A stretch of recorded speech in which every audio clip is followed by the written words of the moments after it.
get out of this one. Fox Crider with Oklahomans for Criminal Justice Reform. And we want to welcome you to our latest community conversation, an introduction to the Square One Project, Reimagining Safety and Justice in Oklahoma. This past year, we have been honored to partner with Columbia University's Justice Lab in this 2-year initiative to bring together a wide variety of individuals with diverse life experiences to examine, challenge, and reckon with Oklahoma's history, our traditional responses to harm, and how we think and speak about those impacted by our criminal code, all with the hope of reimagining and one day achieving a more just system. So we have a wonderful group of guests here who you probably heard me talking to before this started, who are going to talk about this initiative in more depth. And each one of our panelists actually participates in this project in some type of way, including myself. So let's go ahead and meet them. Our first guest is Melvin Batiste. Melvin participates as in the project as a member of the Coinciding Sector Stakeholder Group, and you'll find out what that means later. Melvin, welcome. Glad to have you here. Glad to be here. Our next guest are our friends and partners from on the research team from Columbia's Justice Lab, Anamika Dwivedi. Almost got it. Dwivedi, there we go. And Aisha X. Elliott. Aisha and Anamika are part of the project team helping to lead this initiative. And our final guest, who really doesn't need an introduction, Chris Steele, the Executive Director of Team. Chris is a member of the project team as well as a member of the Faith Leader Stakeholder Group. And I should mention my role in this project is as a member of Melvin's Stakeholder Group as well as the project team. So let's get started, friends. Welcome again, and let's help folks understand what this is all about. So Anamika, I'm going to throw the ball to you first. Sure. Will you explain to us what the Square One Project is, what the concept is behind it, and what were the initial circumstances that birthed it? Absolutely. Thank you so much, Evita. It's so nice to see you all this evening, and thanks so much for having me and my team here today and creating the space for this conversation. So the Square One Project launched in March of 2018 at Columbia University's Justice Lab. We asked if we could start from a new square one, how would justice policy be different? Are there better ways to promote public safety, to advance justice, to address the harms caused by violence? Is there a way that we can actually create equal justice for all? So we started at a time in 2018 where there was actually a broad consensus that mass incarceration does not serve anyone. With more and more knowledge across the nation of our carceral state, particularly because of books like Michelle Alexander's New Jim Crow, or y'all might have read Brian Stevenson's Just Mercy, people all across the nation have been pushing for reform vigorously since like the post-2010s. So we figured it's a time where foundational change to the criminal legal system is just within our reach. It's our opportunity to lose. So we set out to dig into the core issues driving mass incarceration. We felt like there needed to be collaborative dialogue across these issues of race, poverty, and violence. These are the issues that we think are funneling people into the criminal legal system in the first place, and much research shows the same. But unfortunately, as many of y'all know, conversations often happen in silos. And so we believe that we can't respond to harm or prevent it in the first place without robustly engaging folks across spheres of life, across housing, healthcare, education, people who have been impacted by the system through police violence or through experienced incarceration. We believe academics need to come together with policymakers, with advocates, with faith leaders. And so the Square One Project started inviting folks to tables to model civil discourse and engage in learning together, engage in truth telling together. And at these Square roundtables, people with these different life experiences and professional backgrounds came together to build relationships. They have been engaging in honest dialogue since 2018, and they've been seeking to dream up solutions to harm that don't lead with punishment. So that's kind of the origin story. I think Chris will probably tell you a little bit more about how we came to Oklahoma, but yeah, that's what I have. Do you have any follow-up? Yeah, we're going to ask Chris that later. Chris is definitely going to have his shot. Before we move on to that, though, can you tell us like what other states or cities have you done this project in? And then we'll get to how you chose Oklahoma. Sure. So we've had a number of different roundtable discussions. We've had a series of 6 meetings in New York with folks from all across the nation. And they were engaged in something called the executive session and closed door conversations where they could really dig in with each other, build a relation with each other, and be able to dream up ideas in a place that felt safe. But we also had public ones where there was a lot of accountability and truth telling. We had those in Durham, in Oakland, in Detroit. And in 2020, when the pandemic hit, we had to switch gears and we had two virtually in Austin. And again, one that was folks in New York City, but not with national folks, but folks who were really doing the work in New York City. And so we're also working with our colleagues in Multnomah County, Oregon, and of course, with you all in Oklahoma. Yay, we are so fortunate to have you. Chris, I'm going to let you tell how they chose us. Thank you so much, Evita, and thank you, Anamika, for that beautiful introduction. I feel very fortunate to share this space with everyone who's participating in this call. Aisha, Melvin, you guys are the best of the best, and I am honored to be a part of this conversation. So just to underscore a few things very quickly that Anamika said, the beauty of Square One is that Square One is so intentional about centering voices of people with lived experience in every conversation and just creating this table of equality. Square One reminds me almost daily that it's impossible to have justice without equality. And in order to create these equitable tables, we have to ask and answer the question, who needs to give up power and who needs to gain power in order to create equality? And so just that in and of itself to say, hey, we're going to create a level playing field. We're going to learn from each other. We are going to be intentional about including people with lived experience because we believe that those closest to the problem are likely closest to the solution if they're given an opportunity to participate. And we also believe that those closest to the pain ought to be closest to the power in ultimately developing and crafting sustainable solutions that eliminate racial disparities and harm and focus on restoration. And so just being able to participate in a conversation like that and have honest dialogue where we create safe spaces for people to be able to challenge the application of values, for example, and are we applying values consistently when we say that we're about forgiveness and that we believe in grace and restoration and reconciliation and things of that nature? Are those values really manifesting themselves within the systems and the policy decisions that we create that affect people? And to be able to have those kind of discussions, to reflect and to honestly look at ourselves and what we're doing is not only at times uncomfortable, but it's very refreshing. It's very refreshing just to say, hey, we can talk about this. We can acknowledge that things aren't right. We can acknowledge that these are systems of oppression by design.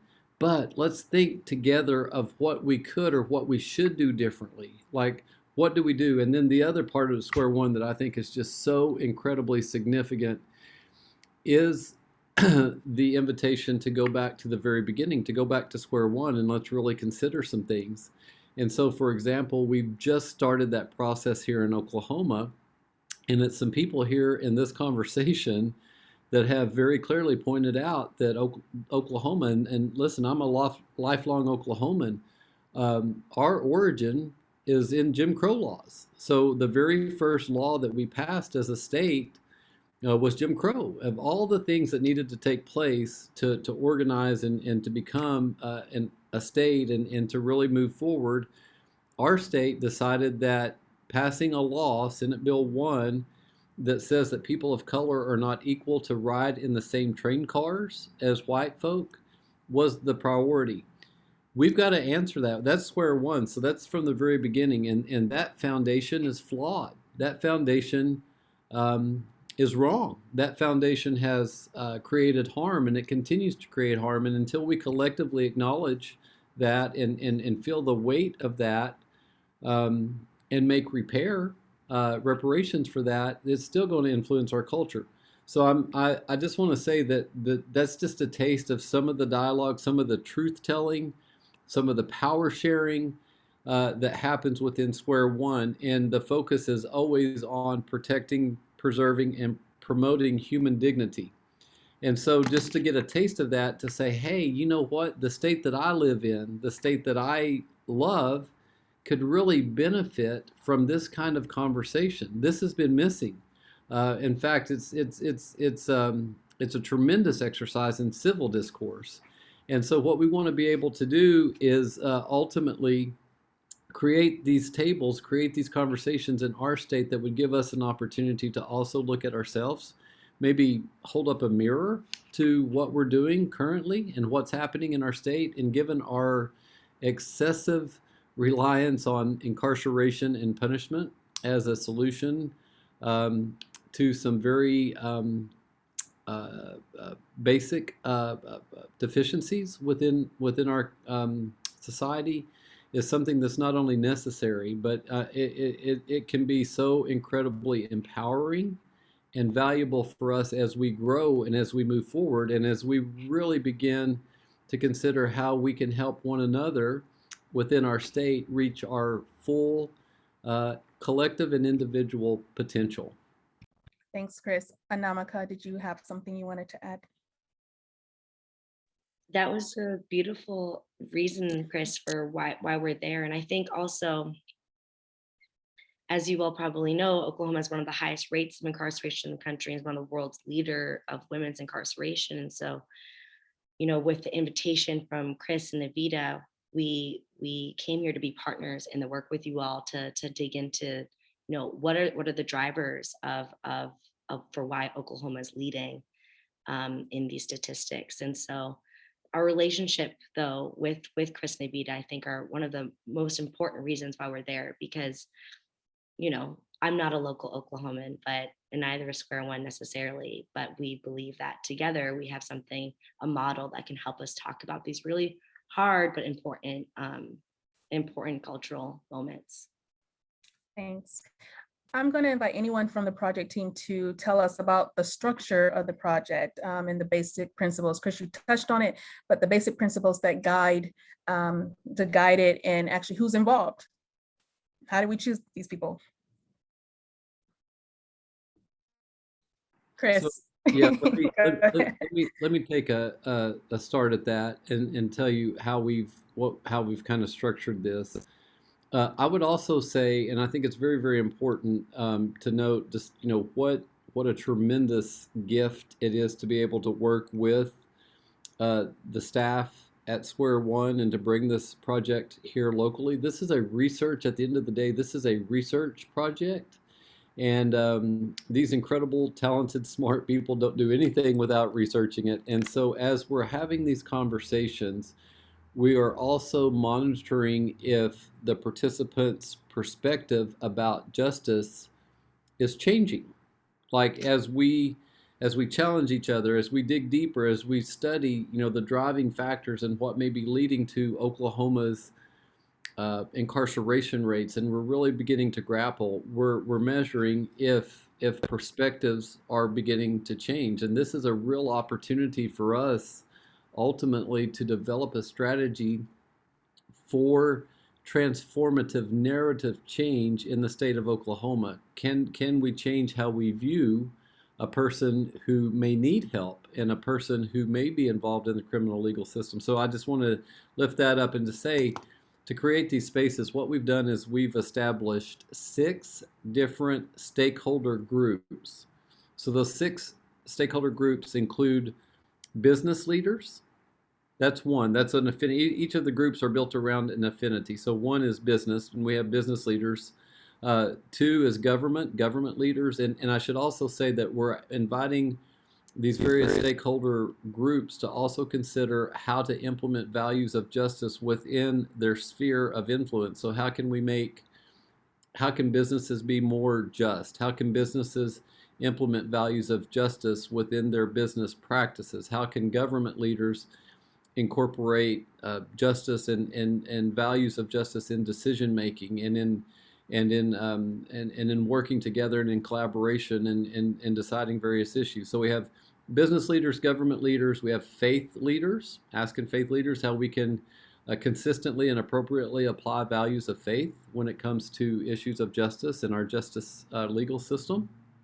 We have movement leaders, cultural leaders, and coinciding social sector leaders, which would include leaders from the education community, the healthcare community, the housing community, and so on and so forth. And so within each of these 6 areas, we have invited individuals who are actively participating in that sphere, leaders within that sphere, and people with lived experience who have knowledge or affiliation with that particular sphere to create this real sense of community and the safe space to allow for this conversation. And I also want to add that even within each group, we wanted to have as much diversity as possible so that we could have even the various perspectives within that sphere present at the table. So that was something that we took into account when deciding these groups. Thank you, Chris. All right, well, our next question, Anamika, you look like you were going to say something. Okay, all right, well, this question is going to go to Aisha and Melvin. Melvin, did you want to add on? I saw your hand. Well, yes, I just wanted to say that I'm very impressed with this group because of the fact that they've invited these different spheres of community to be involved, because that's what it takes. Just not people in the criminal justice system, not just people in government. I mean, to invite the community in, to invite the different sectors to come in, because we all play a different role in this. And I believe that once everybody gets on the same page, then there's where the results are going to start coming. We're going to start seeing things starting to move in the right direction. So after listening to Chris, name off the certain sectors of the community that are involved, I didn't realize there were that many.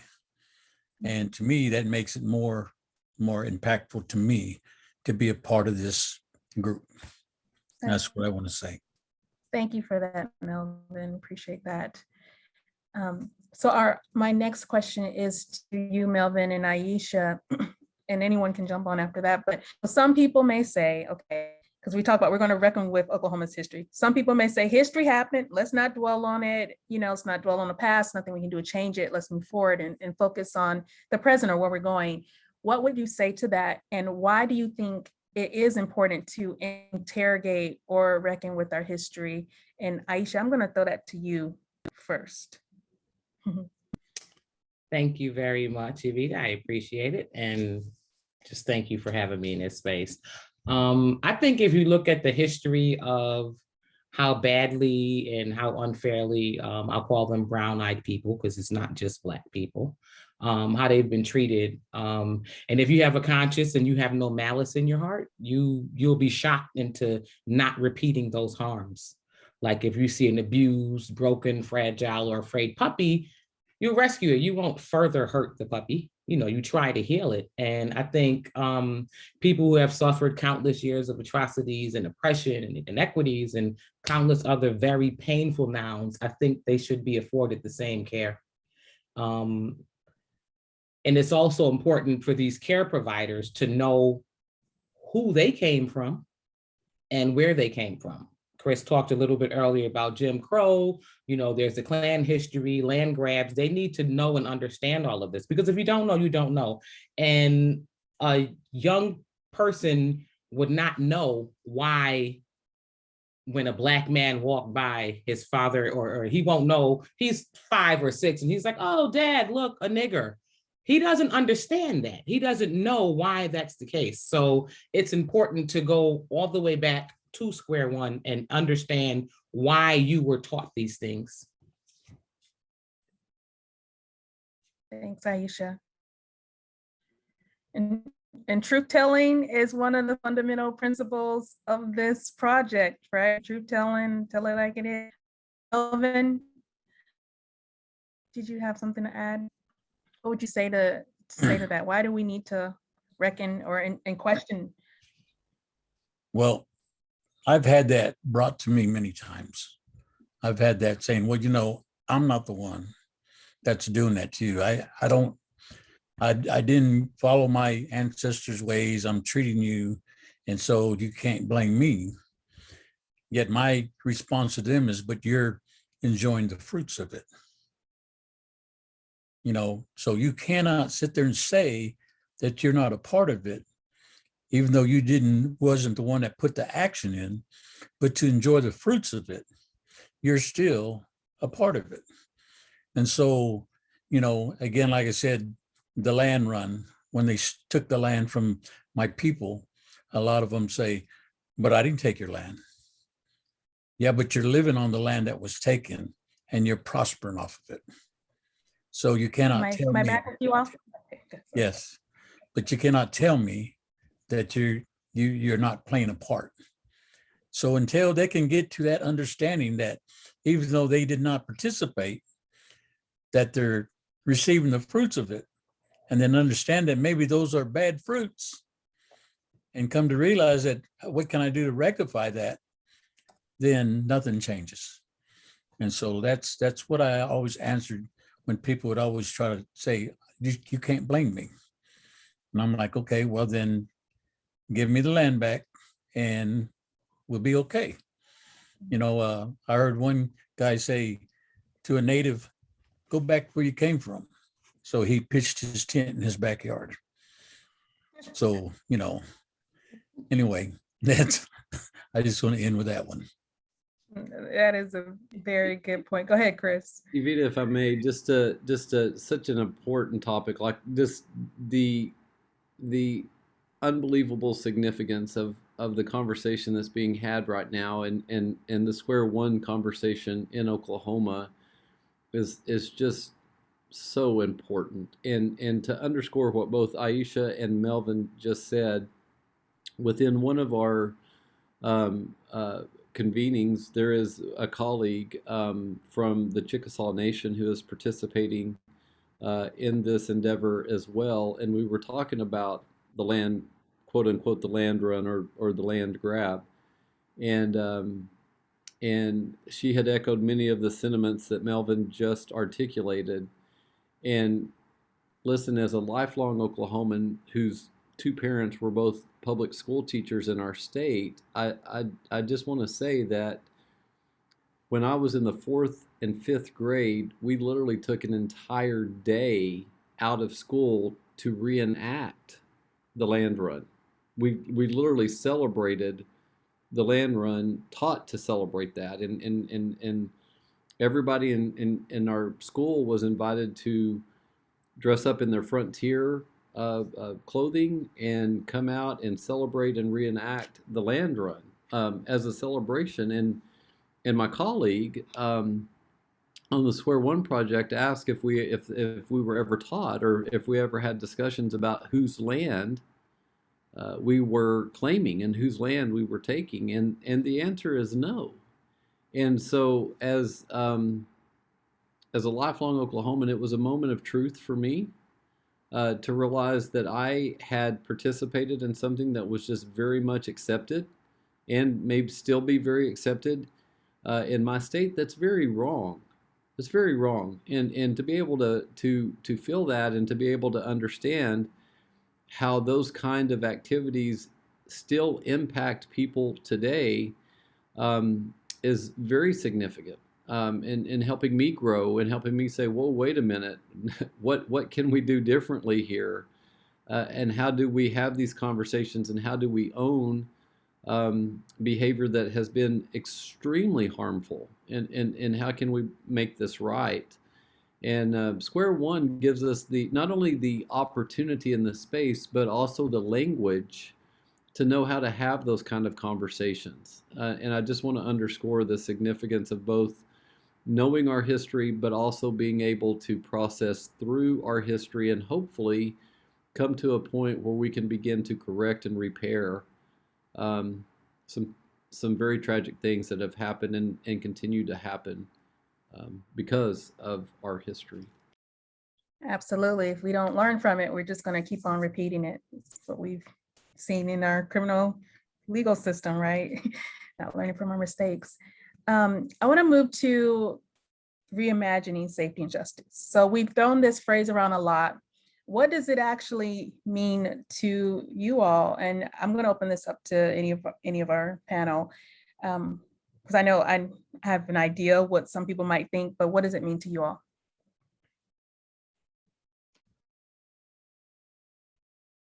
And let's start with Aisha. Thank you again, Yavita.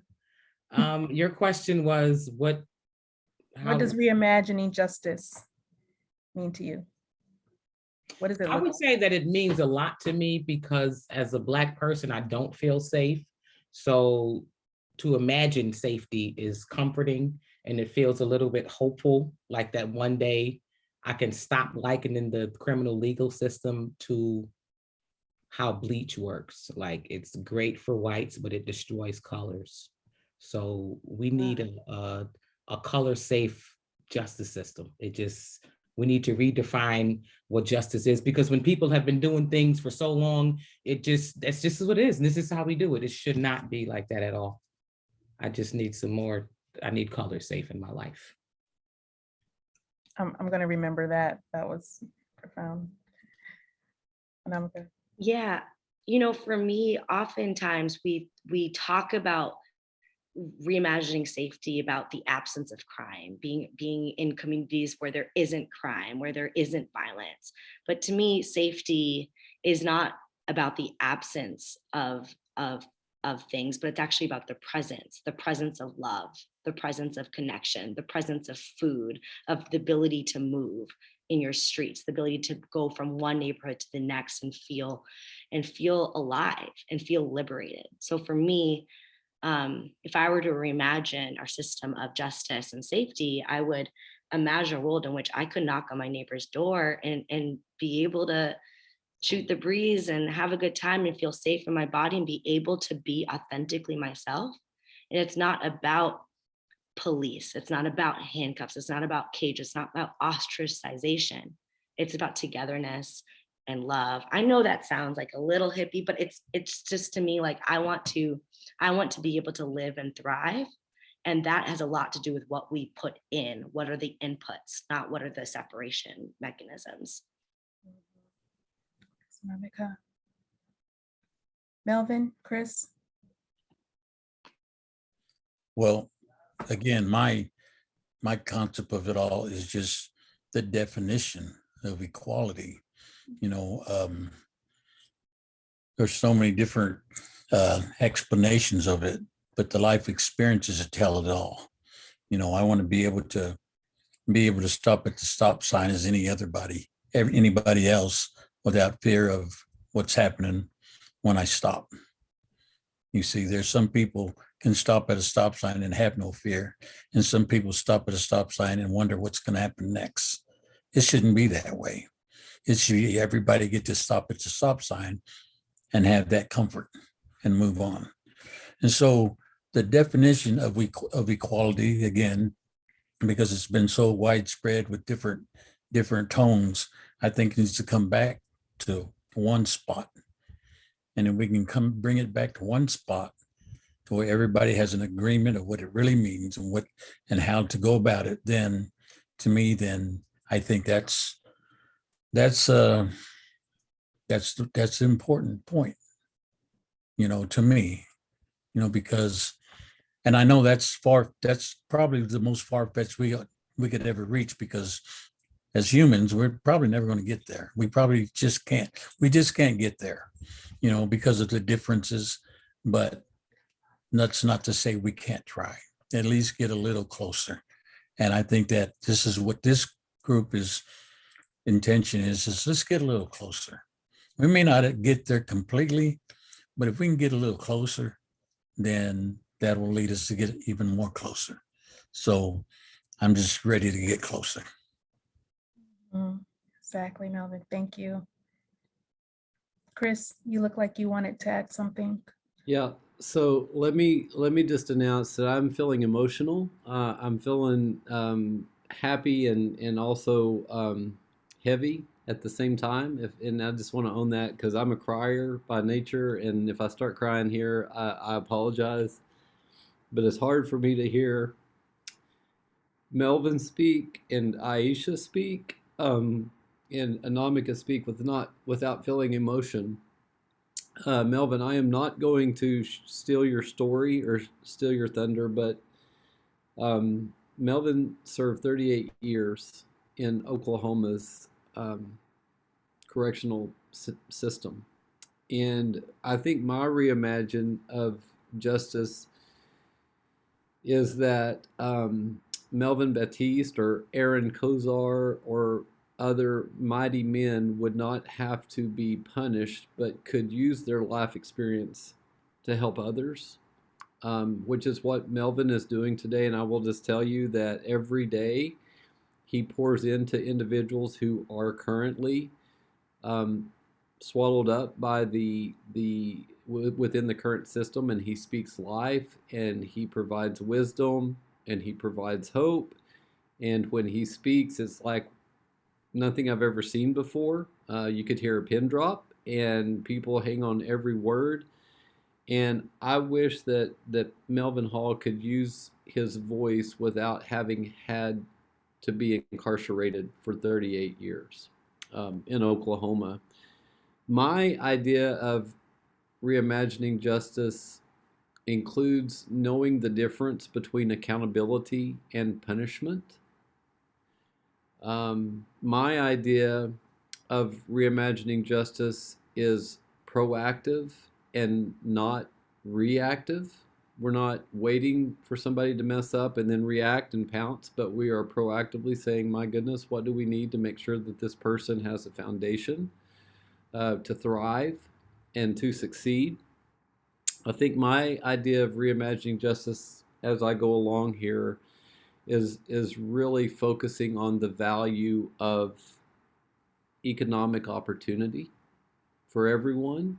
It's focusing on stable housing and housing security for everyone. It includes equal access to education and healthcare and transportation and food and things that we all need. But it also includes a true sense of community and connectedness to know that Anamika's success, I have a part to play in her success, and she has a part to play in my, and we need each other.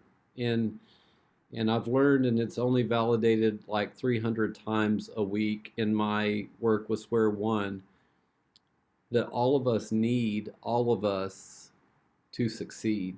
And I think that my reimagine of justice is to focus on what it would take to help make people whole and what is needed to make sure that everyone has a foundation to succeed and that we're not punishing people for deficiencies that are beyond their control.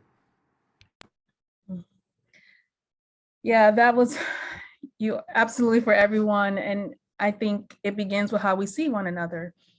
And part of the beauty of these conversations are we're able to, in having the civil discourse, we can break down the walls that keep us separated and build empathy for one another and see each other as we are in a different light. And so we're no longer foreign to one another or they're different than us. It's like, I see you in me, I see the humanity in you.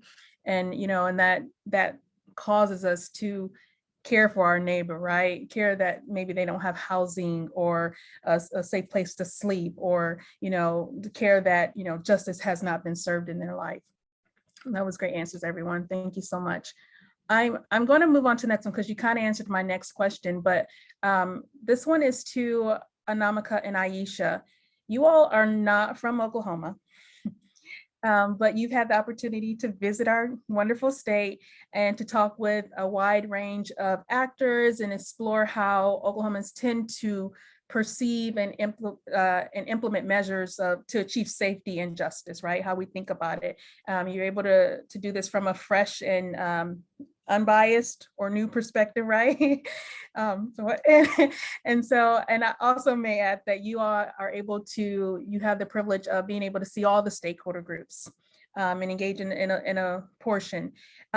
What have you all found so far from, your time with us? Anamika. Would you like me to start? Yes. So it's been such a privilege to meet folks in Oklahoma and to make new friends and to just really dig deep into what people believe justice and safety mean to them. Talking to people, interviewing folks, I think interviewed over 80 people. We've learned that faith plays a really big role in the lives of Oklahomans. Folks have a deep belief in God, and they participate in rituals weekly where they show respect to their faith. And part of that coin, one side of that coin is mercy, forgiveness, forbearance. And there is love between one another in Oklahoma, and no one is surprised to hear that. The other side of that coin, though, that we're learning is that there's also this idea of punishment and folks being deserving of their circumstance based on the deeds that they do or don't do in life, rather than context or circumstances that may have been born into. So if folks are doing well, there is this idea potentially that, well, God is looking favorably upon them. If folks are not doing well, they must have done something to deserve that. We want to dig deeper into that tension. Where is that coming from? Where is the truth there? We need to learn more and become very close to folks who strongly believe in this idea of the deserving and undeserving. In addition to that, we're hearing a lot of folks believe that, especially folks who've experienced incarceration, that being incarcerated hasn't served them. They believe that after serving their time coming out, they're still getting punished from having experienced that there isn't forgiveness, even though they've served their time. Folks that have been incarcerated spoke about having no place to go after the fact, that they didn't feel like their community was holding them, providing housing, education, healthcare. And there's a lot of people who are asking for chances, who are asking for first chances, saying that they would, growing up, they wanted to know love. Growing up, they wanted to know care. They wanted to have access to opportunities that perhaps some of us take for granted. And we're also learning that there is a broad group of people who are hell-bent on rectifying the way incarceration is affecting their communities' lives. There is so much energy in Oklahoma. There are people across the aisle who are ready to come together, and there's just a lot of energy there. And so, yeah, that's, I think, some of the things that I'm learning. Aisha, I'm curious to hear what you're thinking. You kind of covered most of it, but I wanted to follow up on what you said about if someone's doing well, then God is looking favorably upon them. But if someone is not doing well, I think you touched on it earlier, incarceration should not be the first response to that unwellness. Find out why I'm not well. Don't address me, address what ails me. If I am having mental health issues, don't just shoot me, put me in touch with the necessary and appropriate resources. Like, learn these things about me. If I'm shoplifting, more than likely I'm probably broke and don't have a job. Help me out with some job training. It's less expensive than putting me in a jail cell. If I'm addicted to drugs, don't send me to prison, help me heal. Like, tough on crime does not stop crime. Executing people does not stop crime. Police officers don't stop crime. They respond to crime in the most horrific ways that I can think of. Depending on who's committing the crime, which is another issue. But I think if you're reliant on your faith, you have to make sure you're relying on your faith and your faith alone. You can't be reliant on a broken system to fix things. The two just don't go together for me. It's about truth telling, but at the same time, I'm not trying to offend anyone. So I'm not a fan of Oklahoma. I love the people that I encountered and met, but just the policies of the state, I am afraid. And I have even spoken to people, interviewed people in Oklahoma, and twice I've heard I would not, out of their mouths, I would not recommend a Black person come to Oklahoma. So you live there, you're an Oklahoman, and if you're telling me that, you know better than I do. So it's disturbing, and I don't want it to be that way. I liked going there because I decided I was going to go anyway, despite that warning, and I liked being there. I really, really loved the people that I was speaking with, and I want to contribute in some way to support people in making those changes. But how I feel about my own safety would have to change before I, like jump further into the fray. Namika's not going to like the story, but when we were out there, she rented a vehicle for us to get around in, and she was our designated driver. Aisha, what are you about to say on Facebook Live? It's cool. She Okay. asked me, how was she doing driving? I'm like, you're doing great. But the truth was, I didn't really think so. But I would rather take my chances driving with someone who I didn't think drove very well than to drive a vehicle myself and risk getting pulled over by an Oklahoma police officer. It's like, do I want to get hit by the Mack truck, or do I want to count the police? Wow, you're gonna do I'll me take like the that truck. in public. Wow. I'll take the truck. But it's just really scary. I've never been to a place that I was afraid of, and I've been to some scary places, but I've never felt like afraid for my life until I got to Oklahoma. And I want to go to Oklahoma one day and not feel that way. I want to look back and be like, hey, come to Oklahoma with me. That's my goal. Sorry. I appreciate your candor. I mean, you are definitely not alone in how you feel, and I appreciate you vocalizing that. Chris, I know you lost your video, but did you have some? Here. I've been here the whole time. I think I need to be made host again or something to turn my video back on. I'm sorry. No, it's okay. Well, we're waiting on Ashley. But did you have something you wanted to add?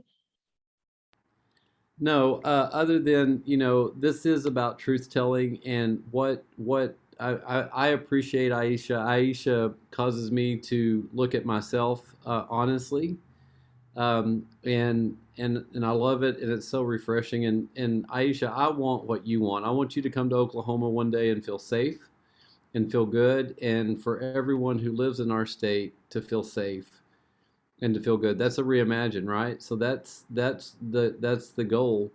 But we can't pretend that it's something it's not and ever get to where we need to be. And so I just I thank you for that so very much. And you are welcome.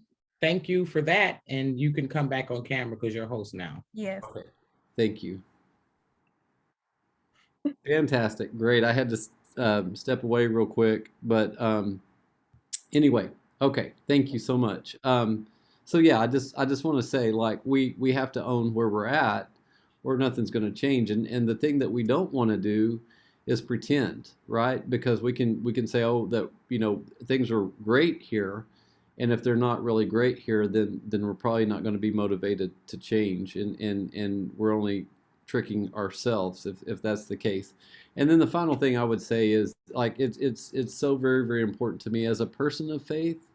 It's important to me that we have conversations about how we are applying our values of faith. And listen, the other thing that I think everyone who lives in Oklahoma also recognizes is that faith is a way that a lot of people who run for office or who hold office identify with voters. I mean, we will see campaign ads talking about, how many times a person attends the faith community that they belong to, and as a way to endear themselves to voters. And we talk about these things, but we create and accept policy decisions and systems that are almost entirely based on punishment and retribution.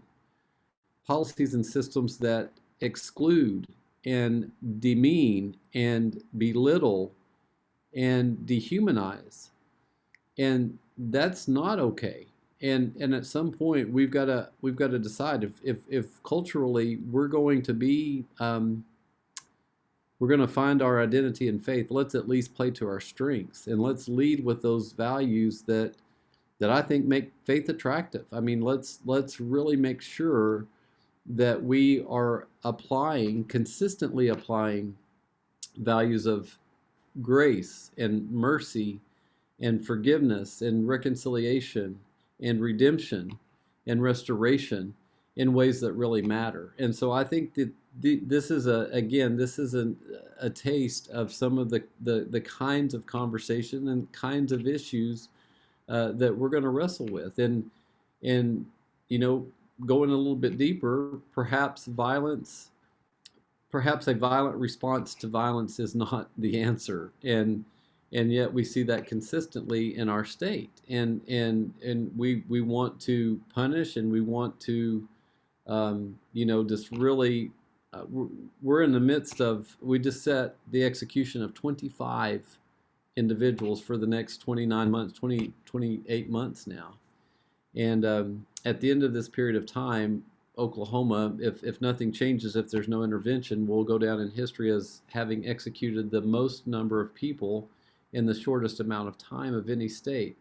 That on top of the fact that we have the highest incarceration rate for people of color per capita of any state in the nation, the second highest female incarceration rate, and the third highest overall incarceration rate.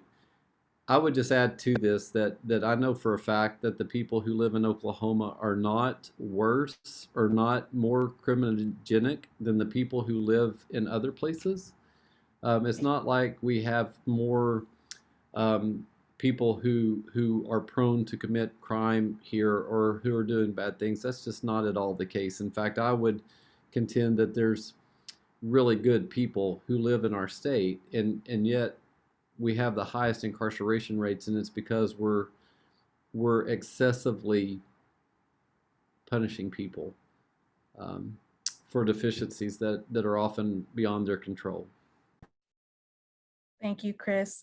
I want to highlight that one of our viewers left a comment saying that they are glad that you all addressed that topic, because they've often heard that, bad things happen to them because they may be a bad person because they're agnostic or whatnot, but they think it's a cop-out for holding people accountable who may be in or may not be in positions of power for the aftermath of their actions, specifically when we're talking about our legal system, our criminal legal system. I want to move on to another question for you all. So somebody said Oklahoma record is one of the most hospitable and most punitive state at the same time. How is that? I don't know the answer, but my thought is that perhaps they think because they are so hospitable and so into faith that they have the right to be so punitive. Sometimes people do a lot of good and think that that is their go card to do everything. And that may be the case in Oklahoma. Because we do so much good. If we, kill 25 people in 28 months, it's not a big deal. People really, really believe that. Anamika, did you have a? Not for that. I mean, this is related, but I think what all of us are kind of getting at is why is Oklahoma, why do we think Oklahoma is so punitive? What, where does that tendency come from? And for me, when you don't have many options, you just choose out of the ones that you have. And so right now, the option is nothing or prison, nothing or capital punishment. We need more options. And so to Chris's point, Oklahomans are not any more punitive or hurtful than others. There's not many options for what it means to create a vibrant community. And we need to not only imagine those, but put money behind them. And there are folks who are imagining really vibrant places across your state that we have seen. It's happening in Tulsa, on Black Wall Street. There is revival happening, and we need to kind of ask folks, well, what is it that you want to create safety? What do you want your communities to look like? And then by building more of those options, I think we will start punishing less, because there are other ways that we are imagining safety can be created. And so, yeah, that's what I wanted to share. No, that's great. You actually walked right into the question that I was going to ask you, like why we're so punitive, and what should be the utility of punishment. And specifically, I'm thinking about a reading that you all gave to us at the very beginning of this project. And I know that's a little bit more, going a little deeper, but like, what is the purpose of punishment? I mean, there's a purpose, but what would you say to that? If you're thinking about that reading, if you remember. Yeah, and the power of parsimony, y'all. So Mhm. for everyone watching, it's this now sounds like I'm a saleswoman, but that's fine. Go to squareonejustice.org, download The Power of Parsimony. It's a really interesting paper. If you don't have time to read 40 pages, that's legit. There's an executive summary. But for me, the word punishment, Chris mentioned this earlier, like there is actually no place. If I'm not a parent yet, but if I were to have a kid and they do something wrong, I actually wouldn't punish them for the sake of punishment. I wouldn't act revenge upon my child. I think what I would do instead is understand what happened and actually hold that child accountable. How can that child make sorry, say sorry, repair what they did wrong, make amends, make sure that they become a person who doesn't do it again? That's what I believe our society should allow space for, not punishment, not revenge. I believe our police and prisons and these carceral systems are ways that are systems we designed because we're hurting. And when we hurt, we want to hurt. And so, maybe potentially Oklahomans are punitive because there's some unresolved pain there, which is why we want to reckon. Maybe there's some unresolved pain in the origin story of why folks, not just Native folks, not just Black folks, formerly enslaved people, but also why white folks founded that state. What was the pain there? And so for me, to answer your question, Evita, directly, there is no place for punishment. There is a place for accountability. There is spaces for growth. And yes, there is the 0.0001% of folks who are really, really struggling to not cause harm. We don't need to dehumanize them when we create safety for them. Dehumanization has no place. Sorry. Thanks, Anamika. Chris, Ed, or anyone else, Aisha, Melvin. I don't know if you had the reading, Melvin, so but I know, Chris, you read it. Aisha, you may have read it.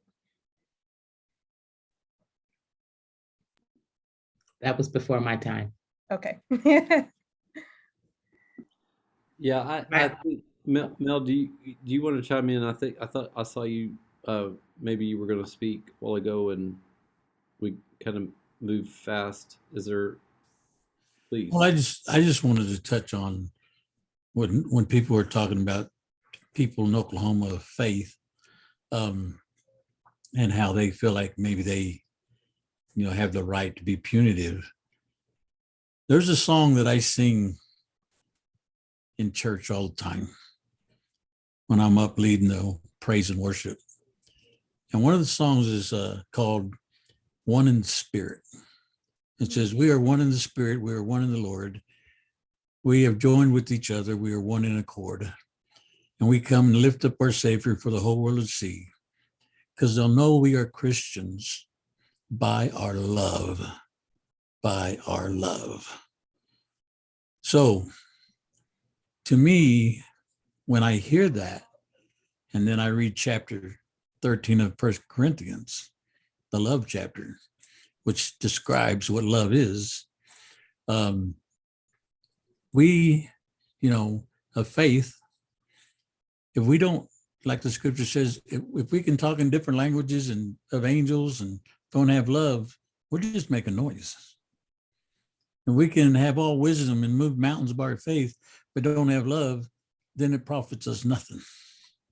So when people who say they're the Christian faith say they have the right to be punitive, that's not the love that the Bible talks about. And I wanted to just, comment on that a little bit. But one thing I do want to also say is in my life, for a long time, I made people who had the same skin color of Chris, the devil. And I know that wasn't right. I know that now that wasn't right. And I try to rectify that because that's not the case. I know here's a man sitting right here who I can actually say is an angel. Hey, you know, but the thing is the history is what causes us to climb on board on certain things. And so I look more at the actions more than what they look like now. But it took me a long time to get there. You know what I'm saying? Because in this little town called Wetumpka, where I went to school, the Black population had to live on one side of the tracks.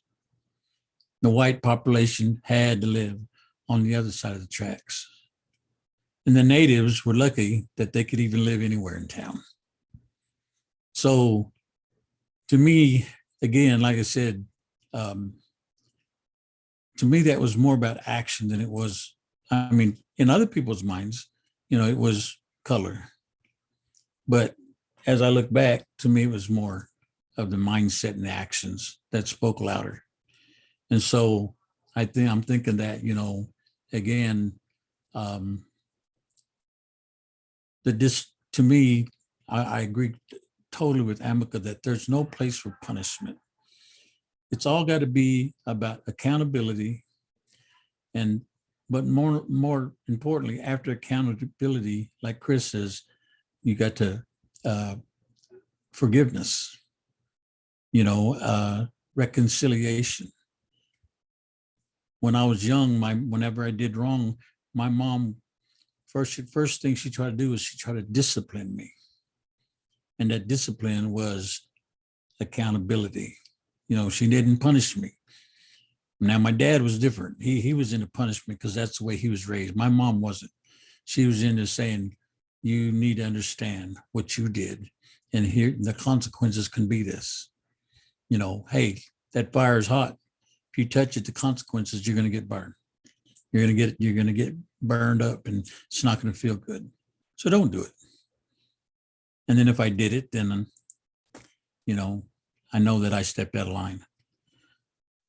So again, like I said, reimagining, going back and saying we have to set up a system in which when a person steps out of line, and people are going to step out of line, we got to develop a system that's based primarily on love.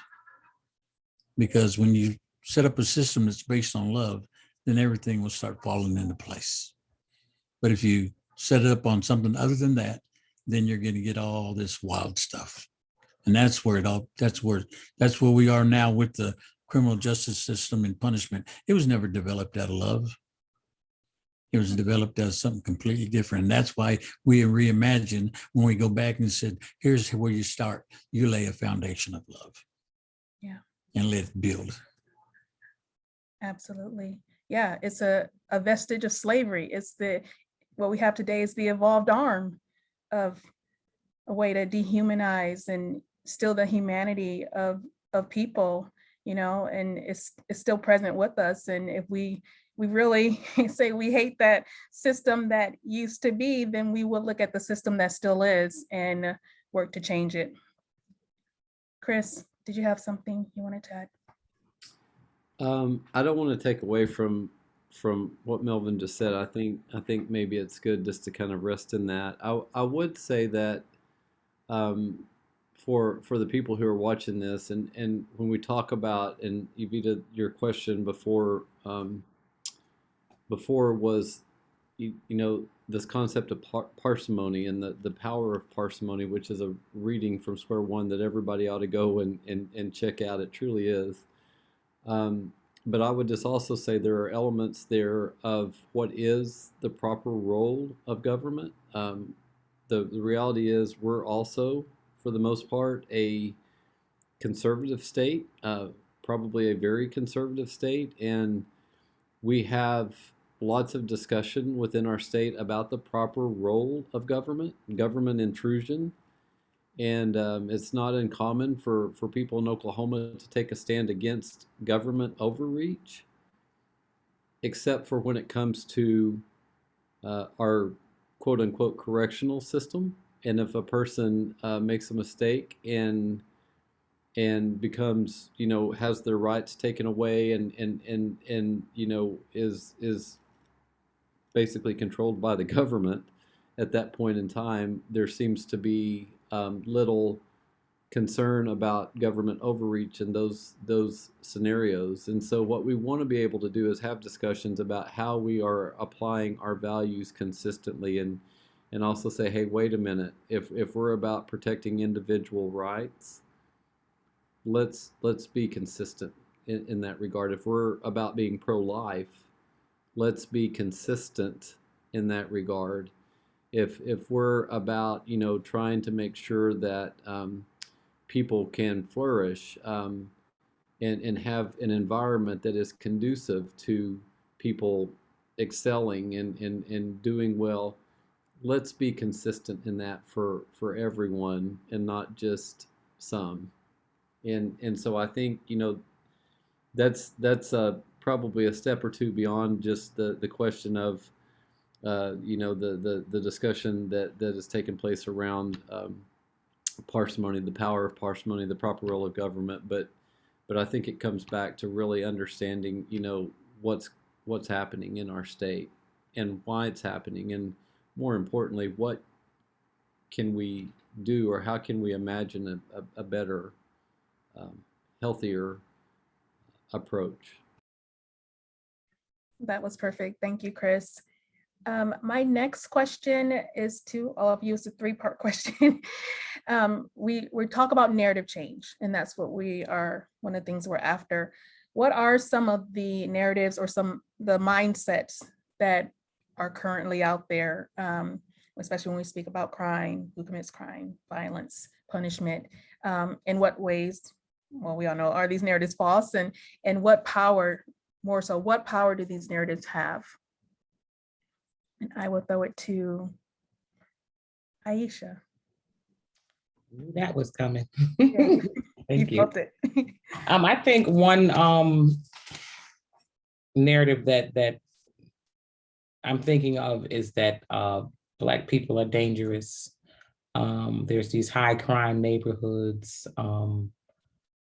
People will argue, is it high crime or is it just over policing? There's just a lot of social ills that people have to deal with in certain neighborhoods. It's got nothing to do with who these people are. Anybody can be dangerous. Anybody can steal. Anybody can be homeless. Anybody can be on drugs. Anybody can have issues with housing and mental health. But for some reason, Black people are being targeted. And I believe the system is designed to do that. Just like you mentioned a few minutes ago, that this is all just an extension of slavery. It never stopped. It's just an extension, and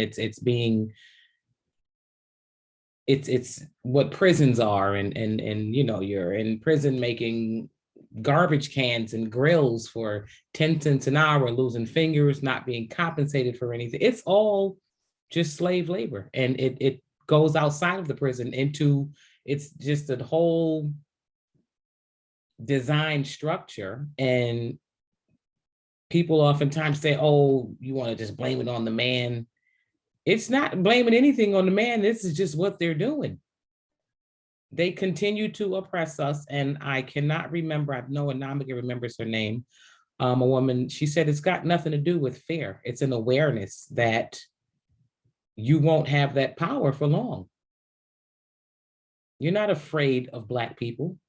You are afraid of losing your power. It just so happens that you think because you have oppressed and disrespected Black people for so long that they are the ones that will then eventually take your power. So there's so many narratives going about crime and Black people and policing that, I mean, it gets all jumbled and mixed up, but if you just unpack it all, it's all a part of the design. And people say, oh, the system's not working. It's not working the way it should be working, but it is working the way it was designed to work. So it's working in that sense. Thank you, Aisha. Would anyone else like to add on? I might just underscore. I don't want to. I can't add to that, but I would just say that part of this project and why it's so important is that discussions are formed around research and around data and around facts. And so here's the fact, and we have some incredible partners that are helping us in that regard here in our state. The Oklahoma Policy Institute, for example, the Oklahoma Council of Public Affairs is we've extended some invitations to them to participate as well. And some of the research that we have dealt with recently as we really sort of come to terms with the magnitude of the racial disparities that exist within our criminal legal system in Oklahoma is that according to the latest census, African Americans comprise 8% of our state's population, total population, and 48% of Oklahoma County Jail's population. If you are a person of color, you are 5.3 times as likely to be detained in jail in Oklahoma County than if you're white.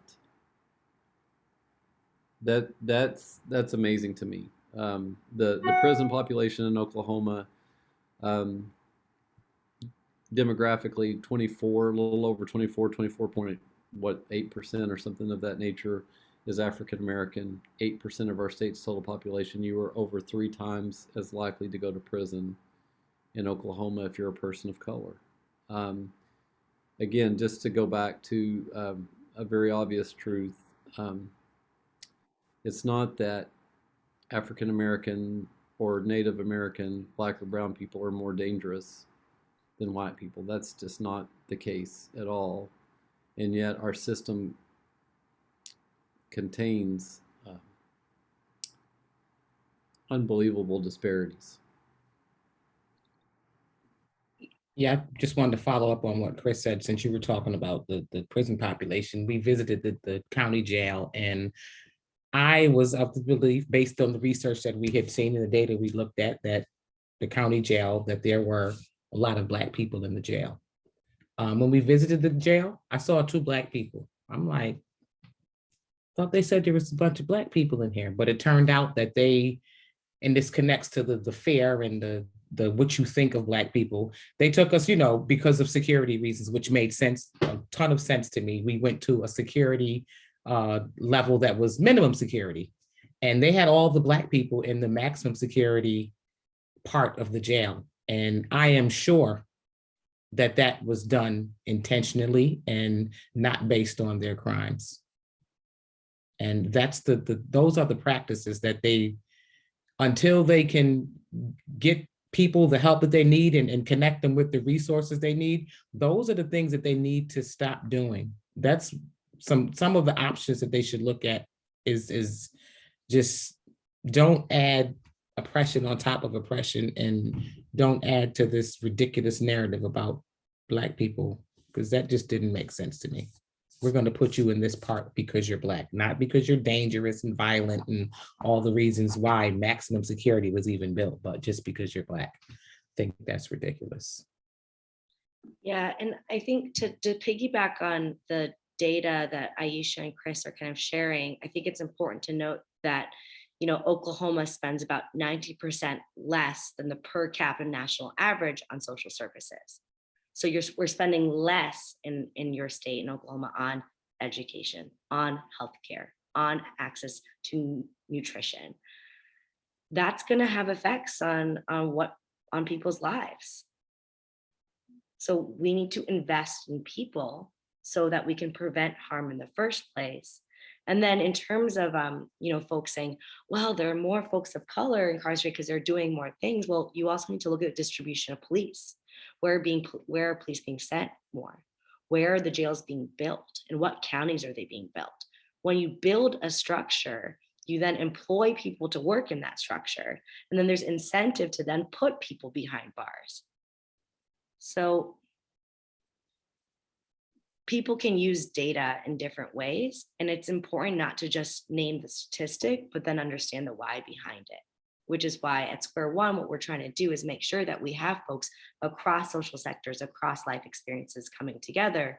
So we're not just talking about justice as it relates to murders, homicides, robberies, but we're talking about justice as it relates to what are you entitled to by the very fact that you're human?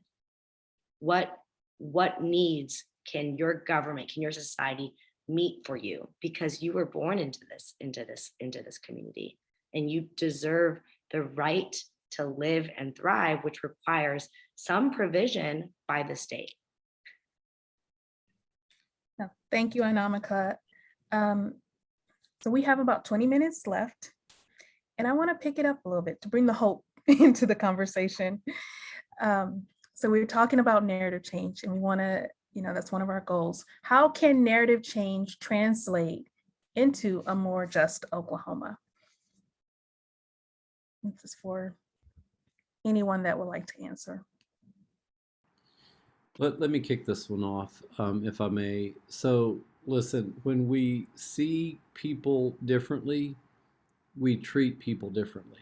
And I think at the end of the day, the way that we view a person who may be different than us, the way that we view a person who may need help, the way that we view a person who may have been charged with breaking a social norm, affects a lot in how we behave. And so if we can begin to see people for who they truly are, and the connectivity that we have with one another, and the value of community, and the promise of what can be when we seek to understand and to help, I think it changes everything. I think it changes our attitude when we can stop being fearful, as Aisha has pointed out, and when we start trusting and believing the best instead of the worst. I think it completely changes the way that we feel, and that changes the way that we think, and that changes the way that we act, and that changes the way that we decide. And I think ultimately the promise of narrative change is so important, because it allows us and gives us the hope, really, the hope of beginning to see one another differently. I would say it this way: there is no such thing as a spare Oklahoman, and why we are more than willing to throw people away or give up on one another is beyond me. I mean, we're selling ourselves short every time that we exclude a person from contributing in a positive, productive manner within our community. And so I would just say, for me, the narrative change starts with the way that we see one another. That's the beauty of Square One. So as we center voices of people who may not have historically been at the table, or been invited to the table, or had a seat at the table, and we begin to create conversation, and they can see somebody that may have a very different life experience and say, wow, that person is really sharp. They have a lot to offer. I can learn from this person. I want to connect with this individual. I want to learn more. Gosh, why am I not spending more time, intentionally spending more time in this place? And this guy is incredible, or this woman is just unbelievable, or they are so amazing. That gives us a chance to really begin to move beyond this reactionary, punitive mindset that tends to dominate a lot of what we're doing right now. Thank you, Chris. I think I want to kind of put it in this way, that a lot of the volunteers that came into the prison while I was there throughout the many years, they would come in with the fear, because society has already placed in them that everybody in prison is dangerous. So would they come into the prison as a volunteer? They'd have to go through training first to say, okay, this is what you can and can't do, but they would still come in with that fear. And then they come in and meet the men. And then they would leave with a different mindset, because what they did was they got to see the humanity of the people that were in prison. They wasn't going by what was told to them. They was actually going into experience and have firsthand knowledge of who these people were that were in prison, though they may have been convicted of a crime and even a serious crime. They still saw the humanity, and that would encourage them to come in even more and get other people to come in, because in prison, we're still human beings. We can either let the system change us into what it wants us to be, which I allowed it to do for a few years when I first went in, because I was pretty angry and upset that I was in there for a crime I didn't commit. But then I stopped and said, no, I can't let the system make me into what it wants me to be. And so I changed my change of thought right then and said, I'm going to be who I am supposed to be. And that went against the norm. Even some of the prisoners who had bought into the fact that they're supposed to be this way could not understand how you, Mel Batiste, could now go the other way. But I had to make that decision, and I made that decision for many years, almost 30 years. I went against the system. I went against what the prison wanted me to be. And so now that I've been released after almost being in there 40 years, I want to show the public that after 38 years of incarceration, I was not a throwaway. And because I'm not a throwaway, I want you to know that there's a lot other men and women behind those bars just like me. And if you give them a chance, they could contribute to society in such a mighty way. We have Aisha as another example of the success that is sitting behind them walls, that's sitting behind that razor wire fence, that contributes so mightily to their communities if they were just given a chance. And so I take it on my shoulders to try to be that person of example, to say, look, I'm doing this, my life out here. I'm loving it because I hate prison. But more importantly, I have a focus and a goal to do what's right for those who are still inside. So that if I do right, they can look and people can look and say, well, we can't say they're all like that inside, that they're all throwaways, because look at this one. Look at Melvin Batiste. Look at Alicia Elliott. If they came out from inside and look what they're doing with their lives, then how many more are sitting back there that we need to give chances to? And so whenever I come in this group and I hear Aisha talk, to me, that's powerful for me, because she's been there where I've been. She's doing this, and I'm honored to be, in this group with her and with all y'all, but with her because she's been there, and she is the good example to society of what people inside can be if they were given a second chance. Thank you, Melvin. Anamika, did you want to add something quickly? Yeah, I was going on one direction now. Oh, you're muted. I can't hear you. Can you hear me now? Yes. My brain was going in one direction. Now I'm kind of shifting to another. I want to share with you all this piece called Beyond the Easiest Cases by Grace Martinez Rosas and Matt Desmond. And I'll put it in the Zoom chat, and folks who are on Facebook, maybe the Zoom goes there. Hard to know how technology works. But one of the things that I think is really powerful about narrative change, and maybe one of the challenges, is that changing the narrative means getting complex. It's not about simplistic stories. This person's a villain, this person's a hero. This person, if you give a second chance, will become good and this person won't. It's actually a lot more complicated than that.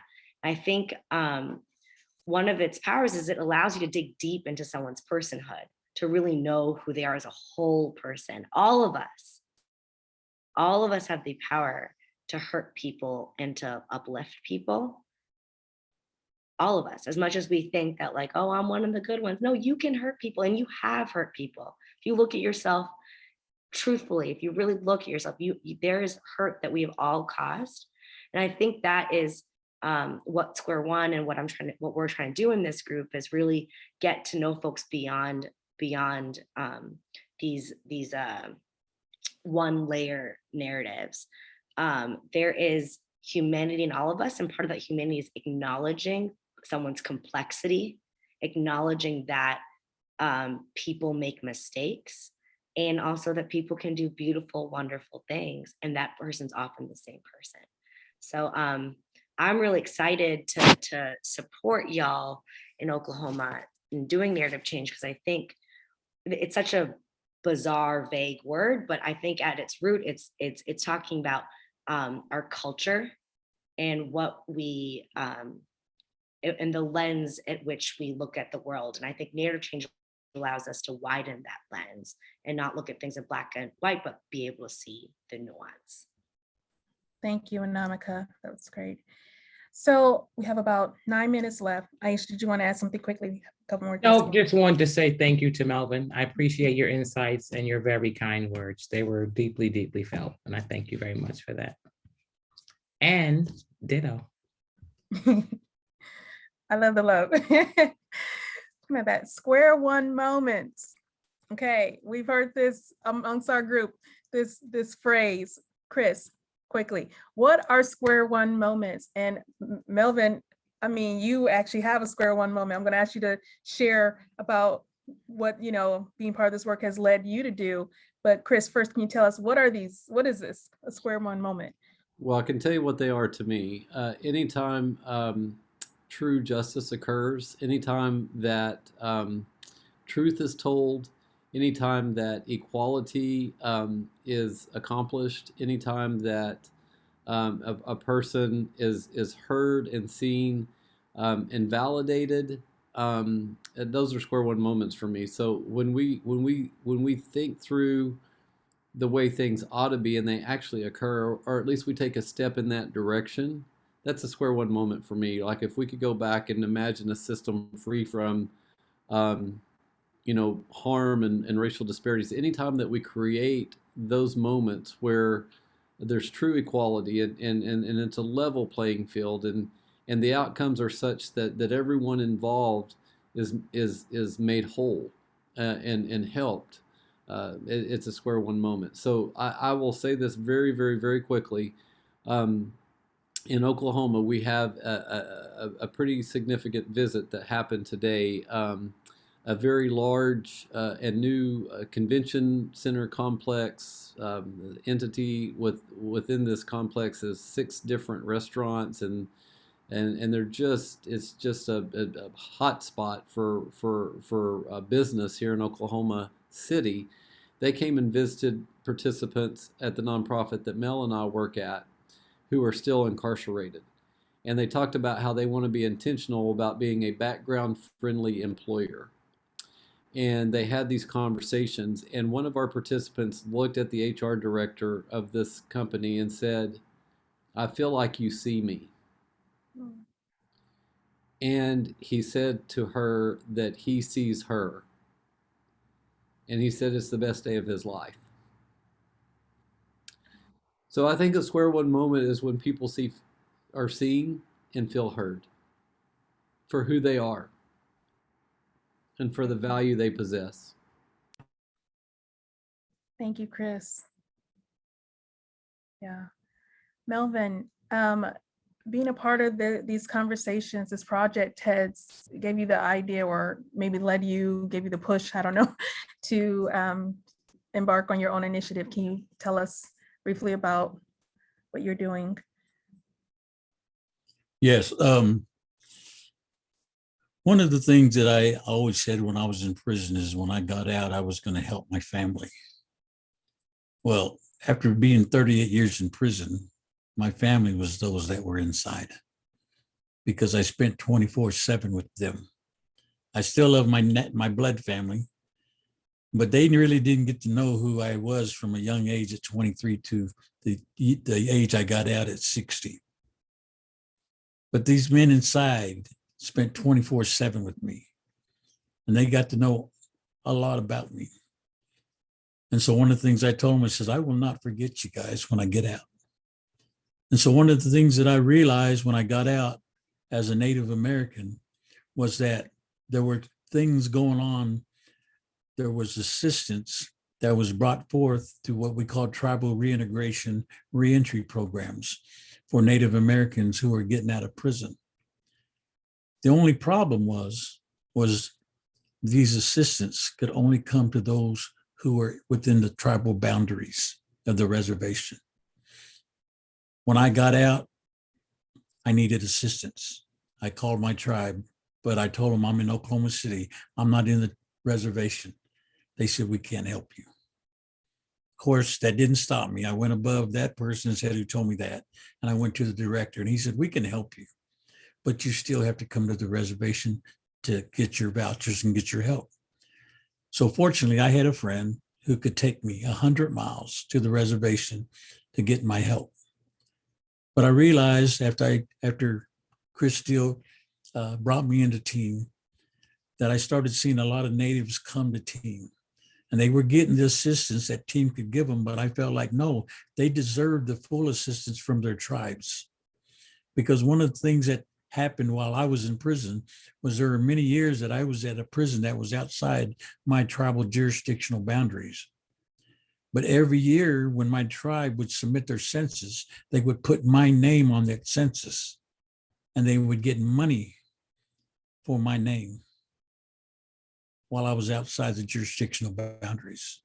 And so I felt like, well, if you're going to get money for my name outside the jurisdictional boundaries, I should get help outside the jurisdictional boundaries. So in that, I began to call all the tribes, and I began to ask them, can we come together and have a discussion about taking your assistance beyond the jurisdictional boundaries to these men and women of Native descent who choose Oklahoma City to be their home and not want to come back to the reservation, maybe because that's where the trouble started. Number two, maybe there's not that much opportunity there. Or number three, they just want to make a fresh start outside the reservation. And so in May, we had a meeting. In June, we had a meeting. And then this Friday, we're going to have our third meeting with all these tribes that are agreeing, and they're coming together to meet, to make this decision, to partner up with team to bring tribal assistance to the Oklahoma City area. Awesome. This blows my mind because I've only been out a little over 8 months. And I never dreamed of all these tribal leaders coming to listen to a man who's been 38 years in prison, only been out a little over 8 months, to hear the cry of the people inside. But that's what I'm doing. That's awesome. Thank you so much for sharing that, Melvin, bringing people together. That's really powerful. We have about 2 minutes left, and I want to give everyone just a little seconds to talk. So either share what you've learned, one thing you've learned, or what should people be asking themselves as we leave, people who are tuning in. I'm going to start with quickly. Anamika, one thing you learned, or what should people be asking themselves? One thing that I've learned from my 1.5 years working with you all is how much power there is in your First Peoples and your Black folks and in the folks who are inside and have experienced incarceration. There's so many dreams and power, and there's also a lot of hope from the faith that undergirds your state. There's a lot of energy in your faith leaders and your faith community for action and change. And I think there's a way to leverage that momentum and help support the people in a way that creates more vibrancy. So I'm really inspired by the people doing the good work there, and I'm learning from them. Thank you, Namika. Aisha. I too am inspired. I would, depends on who these people are. When you say, you know, what would you have them Average viewer. ask themselves? And if they are people who think that this system is an equitable thing, then I wouldn't recommend they ask themselves anything. I think they should ask the questions to the people who are impacted and targeted and affected by the system, have conversations with them, and see who can they get in touch with in the system, whether that's through a conversation, some resources, or even through a vote. But they shouldn't be asking themselves anything if they think that that system is really doing what it's supposed to do. Fair point. Thank you, Aisha. Melvin. Well, to me, I've learned so much. I can't pinpoint one thing, but all I know is I know that this group of people have such a compassion and such a good heart towards this initiative that's being talked about, being studied, and hopefully is going to bring results. There's so much more I know that we have to talk about, but I just wanted to tell you that I've learned that sharing is important in order to get that change. And I've listened to y'all and I've learned so much, and I just want to thank you all. Thank you, Melvin. Chris. Super quickly, I think tonight I have learned that courage is contagious. That we should not be afraid to ask why and why not. That it's never too late to change. And from Melvin Baptiste, that love is the most powerful tool we have to work with. You all are so awesome. I'm so happy you were here. Thank you so much for engaging in this panel. That was the final word. Before we leave, if people want to get involved in this movement in some kind of way, or to find out more information, they can go to, what's the website for Square One, Anamika? SquareOneJustice.org. Oh, you're muted. SquareOneJustice.org. You're muted, Anamika. SquareOneJustice.org. Sorry, I was talking. Say it again. SquareOneJustice.org. Awesome. And then on our okjusticereform.org, if you go to our webpage, we will have some information up on there as well. Team, do you have anything up, Chris, on your website or? Team.org. Yeah. Yes. And if you know any of us, we're happy to have a conversation with you as well, sit down to have a coffee with you. So thank you all for tuning in. Go have your own Square One moment, have this conversation carried on, talk to other folks about what you heard tonight. And again, have a great night. Bye. Thank you. Good night, everyone. Night.